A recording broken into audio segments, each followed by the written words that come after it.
పరిశుద్ధుడైన దేవదేవునికి వందనాలు. నేటి దిన వాక్య ధ్యానం కొరకు ప్రకటన గ్రంథం 12వ అధ్యాయం. అనేక సంగతులు పరమందు చూస్తూ ఉన్నారు యోహాను భక్తుడు. అందులో మరొక ఆశ్చర్యకరమైన దృశ్యాన్ని చూస్తున్నాడు. ఒక అద్భుతమైన సూచన అంటున్నాడు ఆయన. సూర్యుడిని ధరించుకున్న ఒక స్త్రీ, ఆమె కాళ్ళ క్రిందేమో చంద్రుడు ఉన్నాడు. ఆమె తల మీద 12 నక్షత్రాల కిరీటం కూడా కనబడుతుంది. ఆమె గర్భవతట. అది కూడా ప్రసవ వేదన పడుతూ, నొప్పులు పడుతూ, కేకలు వేస్తుందట. ఇలాంటి ఆమె కనబడింది అని యోహాను భక్తుడు చెప్తున్నాడు. వాస్తవానికి కనబడిన ఆమె దేవుడు ఒక సూచనగా ఆమెను ఏర్పాటు చేశాడు. రాబోయే దినాల్లో జరగబోతున్న సంభవాల్లో ఇశ్రాయేలు జాతి అనబడిన యోధా జాతి వారు ఎలాగా ఉండబోతున్నారో దానికి ముంగుర్తుగా ఈ స్త్రీని నిర్ణయించాడు. ఆమె స్త్రీగానే మనకు కనపడుతుంది, కానీ దాని ఉద్దేశం ఏంటి అనంటే, దేవుడు ఇశ్రాయేలు జాతిని ఒక స్త్రీతో పోల్చడం జరిగింది.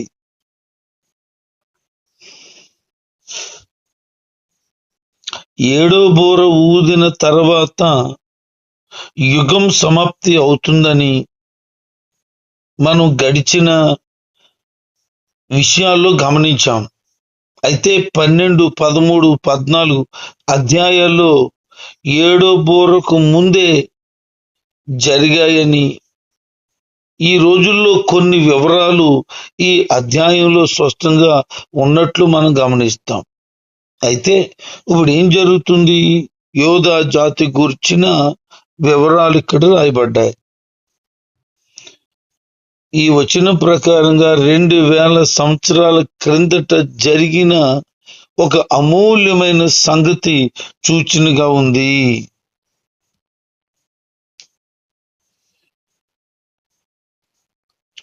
బైబిల్ గ్రంథంలో జరిగిన ప్రతిదీ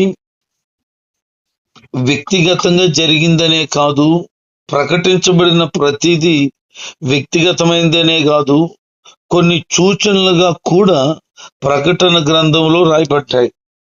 ఆ సూచనల గురించి ఇక్కడ వివరిస్తున్నాడు. ఆమె ఒక సూచనని, అక్షరాల ఒక స్త్రీ కాదని దాని గురించి చెప్తూ,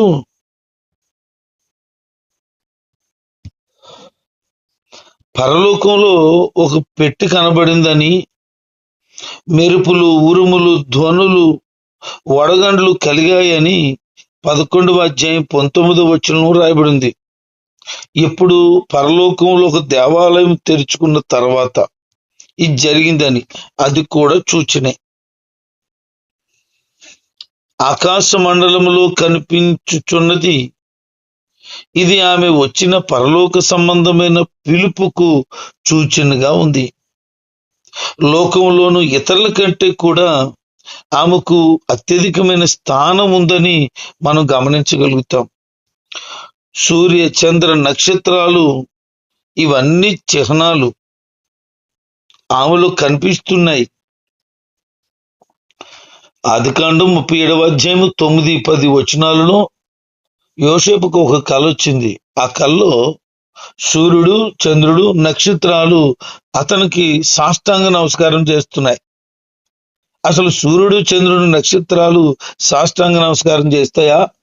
అయితే అది ఒక సూచన. ఏంటి అంటే, తల్లి, తండ్రి, తన సోదరులు తనకు అలాగ నమస్కారం చేయబోతున్నారని చెప్పడానికి ఒక సూచన. ఇది కూడా అంతే. ఆమె కిరీటం ధరించింది అంటే పరిపాలన చేయటానికి ఆమెకి అధికారం ఉంది.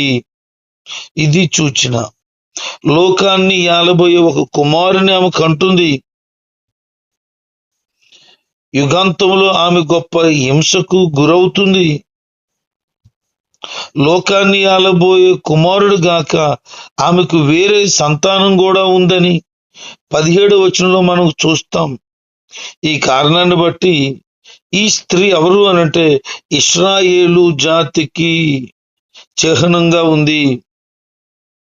పాత నిబంధన గ్రంథంలో ఇశ్రాయేలు జాతిని యెహోవా దేవుడు ఏం చెప్తున్నాడు అనంటే యెషయా గ్రంథం 54వ అధ్యాయం 5, 6 వచనాల్లో నేను నీకు భర్తనై ఉన్నాను అన్నాడు.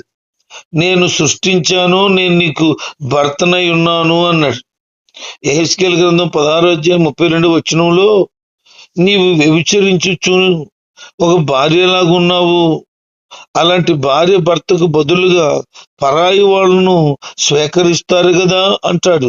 అంటే నువ్వు నాకు ఒక భార్య లాంటి దానివి, అంటే నేను నిన్ను ప్రేమిస్తున్నాను అని చెప్పడానికి యోధా జాతిని ఒక భార్యతో పోల్చడం జరిగింది. మీకు ఈ మాటలు గ్రహించగలగాలి అని కోరుకుంటున్నాను. ఆకాశ మండలంలో మరొక సూచన కనపడుతుందట. ఆ సూచన ఏంటి అనంటే ఒక మహా పెద్ద ఘట సర్పం కనపడుతుంది. దానికి 7 తలలున్నాయి, 10 కొమ్ములున్నాయి, దాని తలల మీద 7 కిరీటాలున్నాయి. ఈ మహాఘట సర్పం ఎవరు అనంటే సైతాను. కొన్ని చిహ్నాలకు అర్థం ఇక్కడ ఇవ్వబడ్డాయి.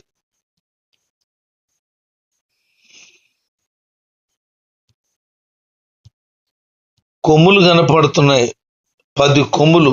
అంటే సంపూర్ణమైన కుటిల బుద్ధిని, తెలివిని ఇవి సూచిస్తున్నాయి. ఈ 10 కొమ్ములు ఈ లోక సంబంధమైన సంపూర్ణమైన అధికారాన్ని సూచిస్తున్నాయి. కిరీటాలున్నాయి, 7 కిరీటాలు. ఇవి దుష్టమైన అంధకార లోకములో ఏలేందుకు సంపూర్ణమైన అధికారాన్ని కలిగి ఉంది. ప్రతి దానికి ఒక సూచన, ఆ సూచనకు ఒకటి అర్థం ఉంది. ఇంకా చెప్తూ దాని తోకట ఆకాశ నక్షత్రాల్లో 3వ భాగాన్ని పట్టుకుంది. అంటే ఇది గతంలో అనగా సాతానుడు గతంలో వాడుతో దేవుని దూతలు అనేక మందిని పతనం గురించి మాట్లాడుతుంది. ఇప్పుడు సాతాను పక్షంగా అనేక మంది దూతలు ఉన్నారు. ఈ సూచనకు మరొక అర్థం ఉండొచ్చు. అదేంటంటే సాతాను ఎంత బ్రహ్మాండమైన వాడో, ఎంత శక్తిమంతుడంటే అక్షరాల ఆకాశములోని నక్షత్రాలు వంటి చోట్ల తన తోకను ఊడ్చేయగలడు, దాన్ని శుభ్రం చేయగలడు. అంత కెపాసిటీ ఉంది ఆడికి. ఆడేమి చిన్నోడేమి కాదు, బలహీనుడేమి కాదు. ఆమె మగ శిశువును కంటుందట. ఆ కనబడినటువంటి ఆ బిడ్డ ఇనప దండముతో రాజ్య పరిపాలన చేయబోతున్నాడు.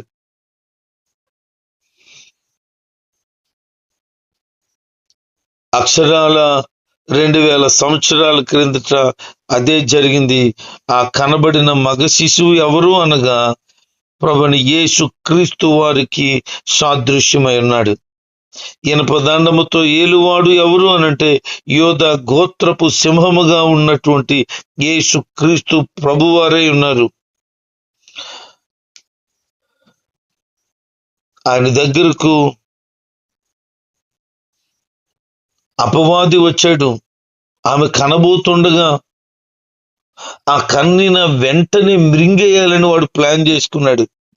యేసు ప్రభువారు ఈ భూమి మీద జన్మించినప్పుడు కఠినమైనటువంటి హృదయం కలిగిన హేరోదు రాజు యేసు ప్రభువారిని చంపాలని చూశాడు. అంటే అపవాది ప్రారంభం నుంచి యేసు ప్రభును లేకుండా చేయాలనే ఉద్దేశాన్ని కలిగి ఉన్నాడు. ఎందుకంటే ఆయన రాజ్య పరిపాలన చేస్తే అపవాది రాజ్యం కూలిపోతుంది కనుక వాడు అట్టి విధమైన ఆలోచన కలిగి ఉన్నాడు. ఆయన్ని సింహాసనం దగ్గరికి, ఆ బిడ్డ ప్రసవించగానే సింహాసనం దగ్గరికి తీసుకుపోవడం గమనించగలుగుతాం. యేసు ప్రభుకు తప్ప మరొకరికి పోల్చలేని ఈ గొప్ప సందర్భాన్ని మనం గమనించగలుగుతాం. ఆమె బిడ్డను కన్నదట, కన్న బిడ్డను చంపాలని ప్రయత్నం చేస్తుంటే ఆ బిడ్డ దేవుని దగ్గరికి అనగా సింహాసనం దగ్గరికి తీసుకొని పోబడ్డాడు. అంటే ఆయన పరిపూర్ణంగా దేవునికి సంబంధించిన వాడు అని అర్థమవుతుంది మనకి. దేవుడు ఆమె కోసం ఎడారిని సిద్ధం చేశాడు. అక్కడ 1260 రోజులు పోషించబడ్డానికి దేవుడు సిద్ధపడి చేశాడు. ఆ స్త్రీ ఎడారిలో ఉండాల్సిన పరిస్థితి వచ్చింది. అనగా రాబోయే దినాల్లో భయంకరమైన సంభవాలు సంభవించబోతుండగా 3.5 సంవత్సరాలు భయంకరమైన కఠినమైన వధలో ఉండబోతుంది యోధా జనాంగం, అనగా ఇశ్రాయేలీ జనాంగం. ఆ సమయంలో దేవుడే వారిని భద్రపరుస్తాడు అని చెప్తున్నాడు. ఈ మాటలు మనం ఆత్మీయంగా అర్థం చేసుకుంటే వారిని మాత్రమే కాదు, ఆయన నిన్నును భద్రపరుస్తాడు. మహాశ్రమల కాలంలో యోధా జనాంగాన్ని దేవుడు భద్రపరచబోతున్నాడు. మరి మొదట 3.5 సంవత్సరాలు ఏమవుతుంది? కఠినమైనటువంటి శ్రమలు ప్రారంభించబడటానికి ముందు ప్రారంభించబడిన శ్రమలలో యూదులు ఉంటారు. ఆ యూదులు ప్రభువైన యేసు క్రీస్తు గురించిన వార్తను వింటారు. అందులో నమ్మిన వారు ఉన్నారు. ఆ నమ్మిన వారు తర్వాత 3.5 సంవత్సరాల శ్రమల కాలంలో, అనగా మహాశ్రమల కాలంలో కాపాడబడతారు. అదే చెప్తున్నాడు, ఆ స్త్రీ అనగా ఇశ్రాయేలు జాతిని నేను కాపాడుతాను, ఆ 3.5 సంవత్సరాలు పోషిస్తాను అని. ఆ తర్వాతట పరలోకంలో ఒక పెద్ద యుద్ధం జరిగిందట. ఈ యుద్ధంలో మిఖాయేలు అపవాది అయినటువంటి ఘటసర్పమైనటువంటి లూసిఫర్ అనబడిన సాతానుతో యుద్ధం చేశాడే.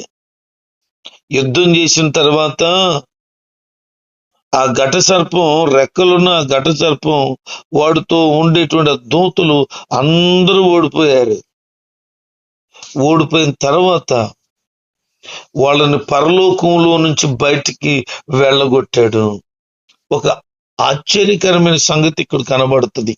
అదేంటంటే నేటి వరకు కూడా అపవాది వాడు దూతలు పరలోకానికి వెళ్తున్నారు, అక్కడ ఉండగలుగుతున్నారు, వస్తున్నారు భూమి మీదకి వాళ్ళ కార్యకలాపను జరిగించడానికి. యోబు గ్రంథంలో మనం గమనిస్తే అపవాది పరలోకంలోనే ఉన్నట్టు, పరలోక దూతలతో కలిసి ఉన్నట్లుగా, ఆ వాడితో దేవుడు మాట్లాడినట్లుగా మనం సందర్భం చూస్తాం. అంటే వాడు ఎక్కడ ఉంటున్నాడు? పరలోకంలో ఉండగలుగుతున్నాడు వాడు. మరి ఒక రోజున బయటికి త్రోసివేయబడ్డాడు కదా అని అంటే వాడికి పరిపూర్ణంగా త్రోసివేయకుండా అక్కడ ఉంచాడు వాడిని. అందుకే అక్కడికి వెళ్ళగలుగుతున్నాడు, ఇక్కడికి రాగలుగుతున్నాడు. వాడు అడిగితే చెప్తాడు, నేను భూమి మీద అటు ఇటు తిరుగుతూ వచ్చానంటాడు. వాడికి అవకాశం ఉంది. ఇంకా ఎందుకు ఇచ్చాడు దేవుడు? ప్రతి దానికి ఒక కారణం ప్రభు దగ్గర ఉంటుంది. ఆయన చిత్తాన్ని జరిగించటానికి సమయం ఉందని గమనించి వాళ్ళని త్రోసివేయకుండా అక్కడ ఉంచాడు. ఇప్పుడు ఏమైందంటే ఇక పర్మనెంట్ గా పరలోకంలో వాళ్ళకి చోటు లేకుండా ఆయన వారిని గెంటేశాడు. రాబోయే యుగము కోసం దేవుడి ఏర్పాటు పూర్తిగా నెరవేరుతుంది అని, దానిలో సాతాను వంతు ఉండకూడదని, ఇక సాతాను వాడి దూతలు వాని యొక్క ప్రభావం పరమందు ఏమాత్రం కనిపించకూడదని పరలోకాన్ని ఆయన క్లీన్ చేసేస్తున్నాడు. ఇక్కడ ఒక ఆత్మీయమైన విషయాన్ని గమనించాలి. మనం పరలోక రాజ్యానికి వారసులు అవ్యాం, హక్కుదారులు అయ్యాం. ఏదో ఒక రోజు ప్రభు వచ్చి తీసుకెళ్తాడు, లేదంటే ఈ లోకం విడిచిపెట్టిన తర్వాత మనమే ప్రభు దగ్గరికి వెళ్తాం. అయితే మనం ప్రభు దగ్గరికి వెళ్ళాలి అంటే మనం హృదయ శుద్ధి ఉండాలి. ఆయన పరలోకాన్ని శుద్ధి చేస్తుంది ఎందుకో తెలుసా? మనలో అక్కడ ఉంచాలని. మరి మన హృదయం ఏం చేయాలి తెలుసా? అక్కడ ఉండాలని శుద్ధి చేసుకోవాలి. అపవాది వాడి యొక్క ప్రభావం, వాడి ఆలోచన, వాడి తలంపులు, వాడి నడవడిక, వాడి ప్రవర్తన విధాన సంబంధమైనటువంటి గుణగణాలు మన రక్తంలో ఇమిడిపోయాయి. ఆ ఇమిడిపోయిన చండాలాన్ని తీసి పారేయగలిగితే పరిశుద్ధుడైన దేవుని యొక్క ముఖ దర్శనమును చూడగలుగుతాం. సర్వలోకాన్ని వాడు హస్తగతంలో చేసుకున్నాడు కదా, వాడిని భూమి మీదకి ఈసారి పడదోశాడు. అప్పుడు పరలోకంలో గొప్ప స్వరంతో ఇలా చెప్పడం విన్నాడట, దేవుని రక్షణ, మహిమ, ఘనత, ప్రభావం ఆయన అభిషక్తుడైనటువంటి క్రీస్తుకే సర్వ అధికారాలు ఉన్నాయి. ఎందుకంటే మన సోదరుల మీద నేరాలు మోపేవాడైనటువంటి అపవాది పడద్రోయబడ్డాడు. రాత్రింబవళ్ళు వాడు మన దేవుని ఎదుట తన బిడ్డల మీద నేరాలు మోపుతూ వచ్చాడు. ఆడింకిక్కడ లేడు అని ఓ గొప్ప సంగతి జరగబోతుంది. మన మీద ఎప్పుడు కంప్లైంట్లు చెప్తాడు. ఆడు అక్కడ ఉండేవాడే. యోబు గ్రంథం 1వ అధ్యాయం 9 నుంచి 11 చదివిన, 2వ అధ్యాయం 3 నుంచి 5 వరకు, జకర్యా గ్రంథం 3వ అధ్యాయం 1వ వచనం చూస్తే వాడు ప్రభు దగ్గర ఉండి మాట్లాడుతున్నాడు. ఇదిగో వీళ్ళు ఎలాగున్నారు, వాళ్ళు అలాగున్నారు, వీళ్ళు అలాగున్నారు అంటున్నాడు. ఆడి ఉద్దేశం ఏంటంటే మన గురించి చెప్తే యేసు ప్రభు యోబు గురించి ఛాలెంజ్ చేసినట్టు చేస్తే మన పని అవగొట్టేద్దామన్నాడు ప్లాన్. ఖచ్చితంగా మన మీద అపవాద దాడి ఉంటది. నువ్వు నీతిగా, యథార్థంగా, పరిశుద్ధంగా, దైవక్యమైన భయభక్తులతో బతికితే ఖచ్చితంగా టార్గెట్ ఉంటుంది నీ మీద. ఒకవేళ నిన్ను ఏమి చేయలేకపోతే ఏం చెప్తాడు తెలుసా? పెద్ద ప్రార్థన పరుడు కాదాడు, పెద్ద భక్తి పరురాలు కాదు ఆవిడ, ఏదో గుడికి వెళ్తాది కానీ గుణం మాత్రం మారలేదు, అన్ని కూడా చాండాలమైన ఆలోచనలే, చాండాలమైన బ్రతికే, చాండాలమైన చూపే, చాండాలమైన పరిస్థితులే ఉన్నాయి. ఏదో పెద్ద ప్రార్థన చేసేస్తున్నాడని సంతోషించేకు, వాకింగ్ చెప్పేస్తున్నాడని సంతోషించేకు, పాటలు పాడేస్తున్నాడని సంతోషించేకు, మందిరంలో సేవ చేసేస్తున్నాడని సంతోషించేకని అపవాది మన గురించి కంప్లైంట్లు చెప్తాడు ఎప్పుడు కూడా. వాడికి ఏం పని లేదు. ఎందుకంటే వాడు పనే మనలను బాధ పెట్టడం, దేవునికి దూరం చేయడం. నేరాలు చేసేవాడటాడు, మామూలుడటి నేరాలు చేసేవాడు. ఆ నేరాలు మన మీద మోపేవాడాడు. దేవుని సముఖంలో దేవుని ఎదుట నిలబడ్డాడు కనుకనే వాడు మాట్లాడుతున్నాడు. వాడిని గింటేశాడు. ఇక రాయ్ ఏ సోది మాటలు మాట్లాడికి ఇంక నేను వినదాల్చుకోలేదు అని చెప్పి ఆయన క్లీన్ చేసి పడిచాడు. ఇక మీదట ఏమైపోబోతుంది అని అంటే, పరలోకంలో మన మీద కంప్లైంట్లు చెప్తే కంప్లైంట్లు చెప్పడానికే మనిషి లేడు. కంప్లైంట్ చెప్పడానికి ఎవడో లేడు అక్కడ. అది జరగబోతుంది కనుక దేవుని పరిశుద్ధ హృదయం కలిగిన వారుగా మనం భయం భక్తి కలిగి జీవించగలిగిన వారుగా ఉండాలి. వారందరూ ఎవరు? అంత్యకాలంలో ప్రభుని వెతుకుతూ రాత్రి పౌలు దేవుని యందు భయము భక్తి కలిగి ఉండిన వారు ఎవరు అంటే, గొర్రె పిల్ల రక్తమును బట్టి, తాము చెబుతున్న సాక్ష్యాన్ని బట్టి వాడిని ఓడించిన వారట. వారు ప్రాణాలు ఏమాత్రం ప్రియముగా ఎంచని వారు ఆ పరలోకములో ఉన్నారు. అందుకని ప్రభు చెప్తున్నాడు, ఓ ఆకాశవాసులారా, మీరు ప్రభువుని బట్టి ఆనందించండి. ఇప్పుడు భూమి మీదకి ఏం జరగబోతుంది అంటే, భూమి మీద, సముద్రం మీద నివాసులు ఉన్నారే వారు అయ్యో భయంకరమైన విపత్తు సంభవించింది. ఎందుకంటే అపవాది భూమి మీద పడ్డాడు. పడిన తర్వాత వాడు కొద్ది కాలమే ఉంది అని వాడికి అర్థమవుతుంది. ఆడు కొద్ది కాలమే ఉందని చెప్పి విస్తృతమైన ప్లాన్ చేస్తాడు. ఒక్కసారి సంఘం ఎత్తబడిన తర్వాత అపవాది భూమి మీదకి వచ్చేసాడు కదా, వాడు పనిని ప్రారంభిస్తాడు. తెలియకుండానే ప్రజల్లో దూరి, ప్రజల్లో అభిమానం పొందుకొని, ప్రజల చేత మెప్పు పొందుకొని, మొత్తానికి 3.5 సంవత్సరాలు వాడు రాజ్యాన్ని అండర్ గ్రౌండ్లుగా సిద్ధం చేస్తాడు. 3.5 సంవత్సరాల తర్వాత యెరూషలేము దేవాలయంలో, ఆ కట్టబడిన దేవుని మందిరములో వాడు పందిని వధించి అసహ్యమైనటువంటి బలిని అర్పించి అక్కడ వాడు సింహాసనం మీద కూర్చుని నేను దేవుణ్ణి అని ప్రకటించుకుంటాడు. అప్పటికే ప్రపంచమంతా వాడు హస్తగతంలో ఉంది గనుక వాడు మాటకు తప్పకుండా ఒప్పుకోవాల్సిందే. లేకపోతే వాడు భయంకరంగా హింసించి బాధ పెడతాడు, చిత్ర హింసలు గురి చేస్తాడు. మీరు ఒక మాట గమనించండి, నేటి దినాల్లో క్రైస్తవులు హింసించి బాధ పెడుతున్నారే, ఇది అసలు శాంపుల్ కూడా కాదు నా దృష్టిలో. అంటే రాబోయే దినాల్లో ఇంకా భయంకరమైనవి ఉన్నాయా? ఉన్నాయి. ఒక సీక్రెట్ ఏంటంటే, ఇప్పటికీ మణిపూర్లో యుద్ధం జరుగుతుంది.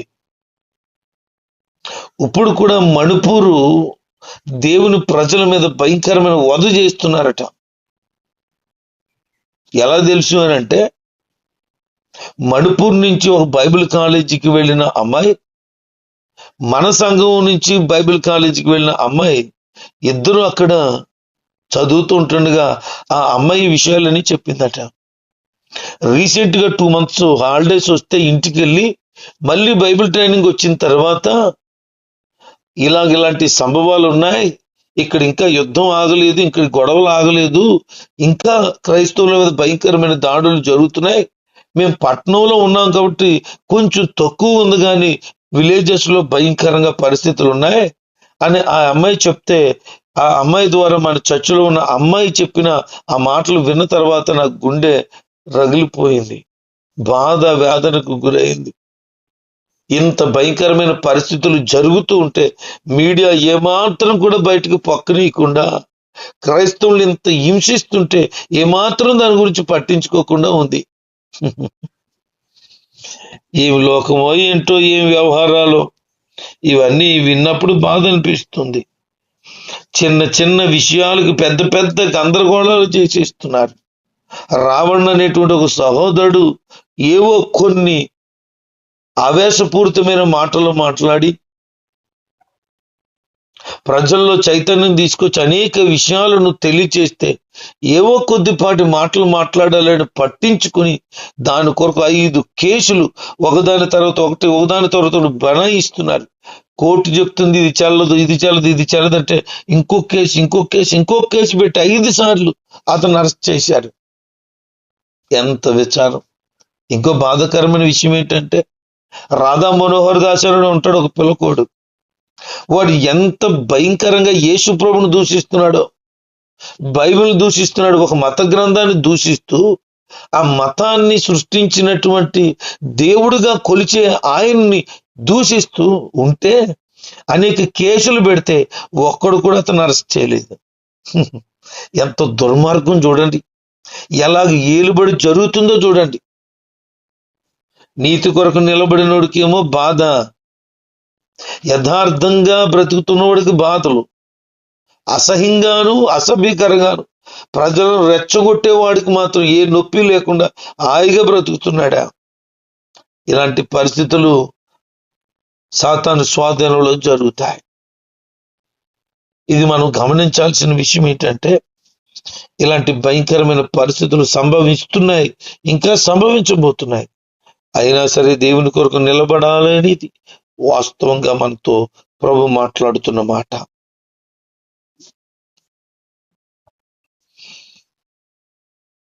ఆ ఘట సర్పం భూమి మీద పడద్రోయబడింది కదా, అయితే పుట్టిన మగ శిశువు దేవుని దగ్గర ఉన్నాడు కదా. ఇప్పుడు ఆ యొక్క స్త్రీ అనగా ఇశ్రాయేలు జాతి నాశనం అవ్వాలని వాడు ఉద్దేశించి ఎక్కడ ఆమె దాక్కుందో కనిపెట్టాడు. అరణ్యములో భద్రపరచబడిన ఆమెను పట్టుకుని చంపేయాలని ఆలోచన కలిగి వాడు నోటి నిండా నీళ్లు తీసుకున్నట, నీళ్లు పోస్తాడట. అది ప్రవాహంలాగా వస్తే ఆ ప్రవాహంలో ఆమె కొట్టుకుపోయి నాశనం అయిపోవాలన్నాడు ప్లాన్. ఇశ్రాయేలు జాతి నాశనం కొరకే ఆలోచన చేస్తున్నాడు మొదటి నుంచి వాడు. అలాంటి సమయంలో దేవుడు ఆ స్త్రీకి రెక్కలిచ్చి ఆ భయంకరమైన పరిస్థితి నుంచి తప్పించడం, భూమిని నెరవిడిచి ఆ నీరంతా మింగేయడం జరుగుతుందట. అనగా దేవుడు తన ప్రజలను ఎలాగూ కాపాడుతాడు అంటే, అవసరమైనప్పుడు రెక్కలు ధరింపజేసి ఎగరగొడతాడు, అక్కడ లేకుండా భూమిని చీల్చి ఆ పరిస్థితిని మింగేస్తాడు. ఆత్మీయ విషయం జ్ఞాపకం చేసుకుంటే, నీకు ఏదైనా కష్టం, నష్టం, బాధ, ప్రమాదం వాటిల్లుతుందంటే దేవుడు తప్పకుండా పరిస్థితి నుంచి నిన్ను తప్పిస్తాడు. ఎందుకంటే నవీన కాలంలో నువ్వు క్రీస్తుని ధరించిన వ్యక్తివై ఉన్నావు కనుక. మరొక మాట ఏంటంటే, ఆ ఎడారిలో ఆ యొక్క స్త్రీకి సంబంధించిన మరికొంతమంది పిల్లలు ఉన్నారు అంటున్నాడు. ఇవన్నీ ఆత్మీయ విషయాలే. మరికొంతమంది పిల్లలు ఎవరంటే యోధా జాతికి సంబంధించినటువంటి యూదుల రాజుగా ప్రకటించబడిన యేసుక్రీస్తు వారు ఆ స్త్రీని ఇశ్రాయేలు జాతిగా పోలుస్తూ, మరొక పిల్లలు అంటే అదే జాతిలో ఉద్భవించిన యేసుక్రీస్తు వారి యొక్క పరిశుద్ధ రక్తం ద్వారా కడగబడి రక్షించబడిన క్రైస్తవులు. వీరు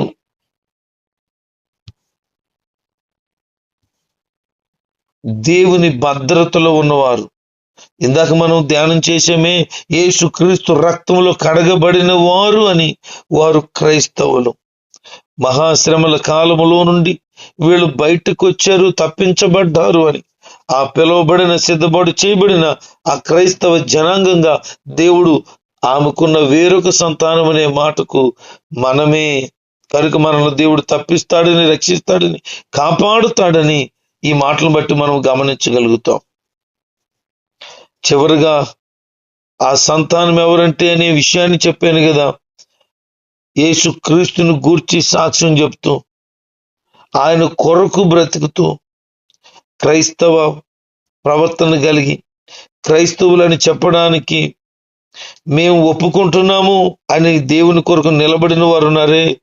మహాశ్రమల కాలంలో సాతాను వారిని నాశనం చేయడానికి ప్రయత్నం చేస్తూ ఉంటుండగా వాళ్ళని లేకుండా దేవుడే తప్పించేస్తాడు. కనుక మనము ఆయన కొరకు బ్రతుకున్న వారమే ఆ భయంకరమైన పరిస్థితుల నుంచి తప్పక తప్పించబడతాం. కనుక విశ్వాసంతో ప్రభువులో ఎదుగుదాం, ప్రభు కొరకు బ్రతుకుదాం. ఈ కొద్ది కాలపు శ్రమ, బాధ చూడొద్దు. నిత్య ఆనందం పరలోకంలో మన కొరకు ఉంది. ఆ పరలోకం సొంతం చేసుకోవడానికి, ప్రభుని ఎదుర్కోవడానికి సిద్ధపడదాం. దేవుడు